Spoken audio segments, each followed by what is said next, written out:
Howard Philip Lovecraft. Un nom parfois inconnu, mais dont la créature est omniprésente dans notre culture populaire. Lovecraft. Sûrement l'un des pionniers du genre horrifique en littérature. Bien sûr, il y en a eu d'autres avant lui. Bram Stoker, Edgar Allan Poe, Guy de Maupassant, nous pouvons même remonter à certains contes pour enfants comme ceux de Perrault ou des frères Grimm. Mais Lovecraft impose son nom par le biais d'une mythologie et surtout d'un monstrueux dieu cosmique, Cthulhu. Lovecraft n'a jamais rencontré le succès de son vivant, publiant seulement ses nouvelles dans des magazines pulp de l'époque. C'est donc un auteur d'horreur des années 20, et ce n'est que posthume que ses écrits influenceront le monde, que ce soit du cinéma, de la musique, du jeu vidéo, de la bande dessinée, des jeux de rôle, et bien d'autres supports encore. Mais alors, par où commencer Lovecraft ? Ici, je vais vous présenter 3 nouvelles qui sont à mon sens intéressantes pour débuter Lovecraft. Elles ne sont pas forcément mes nouvelles préférées, bien que je les adore, mais elles sont accessibles et assez représentatives de l'œuvre globale de l'auteur.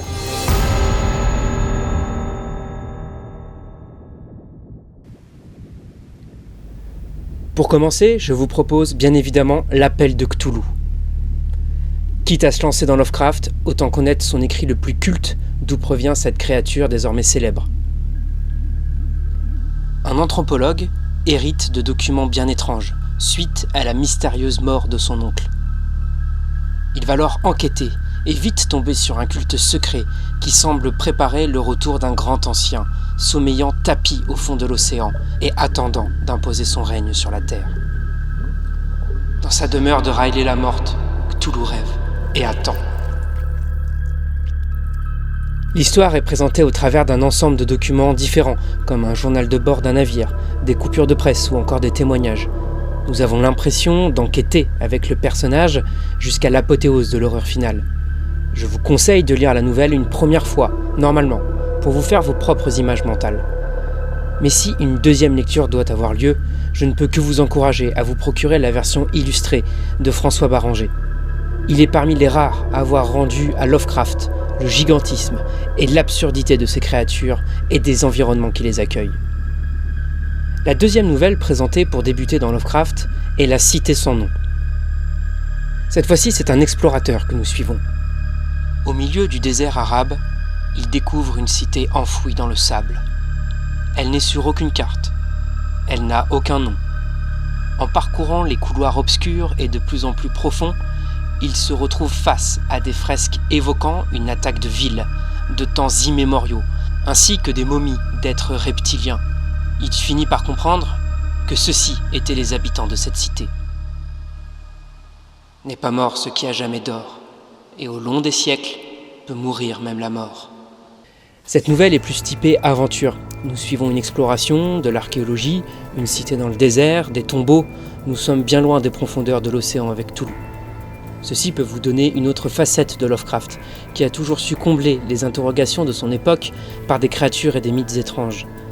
Dans les années 20, les pyramides d'Égypte avaient encore beaucoup de secrets à révéler, et les profondeurs des océans n'étaient que des abysses inaccessibles, les pôles nord et sud des endroits hostiles et difficiles d'accès. L'espace n'était qu'un voile noir nocturne, laissant entrevoir des mondes fantastiques par le biais de lumières lointaines et sans âge. Seul un fou pouvait prétendre que le temps était une dimension comme les autres.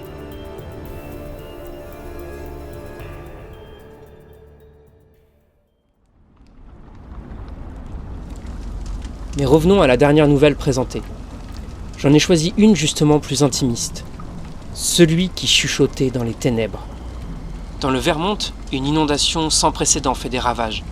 La presse locale fait rapidement état de témoignages, relatant de créatures abjectes et inconnues, charriées par la crue des rivières. Loin d'ici, un professeur de l'université de Miskatonic s'intéresse à cette histoire, pensant tout d'abord à des superstitions locales. Un jour, celui-ci reçoit une lettre d'un habitant du Vermont, affirmant avoir la preuve de l'existence de créatures infâmes et monstrueuses dans les collines sauvages autour de chez lui. S'ensuivra une correspondance épistolaire entre les deux hommes, qui viendra mettre à mal les certitudes du professeur. Cette nouvelle est parmi mes préférées de Lovecraft. Elle est plus intimiste, avec une tension palpable, montant sans cesse, et des révélations qui en appellent d'autres. Pour des raisons pratiques, je vous conseille le livre 1 de Cthulhu, le mythe, de Brajlon, qui regroupe les 3 nouvelles en question et plein d'autres encore tout aussi cultes. Je trouve que c'est un excellent recueil pour commencer. Les nouvelles ont été intelligemment choisies pour donner envie d'en découvrir plus sur Lovecraft, sa vie et son œuvre. Il est évident que je vous reparlerai régulièrement de Lovecraft, autant sur l'homme, ses écrits, ses thématiques et son influence à travers le monde. En attendant, je vous souhaite une bonne découverte et une bonne lecture.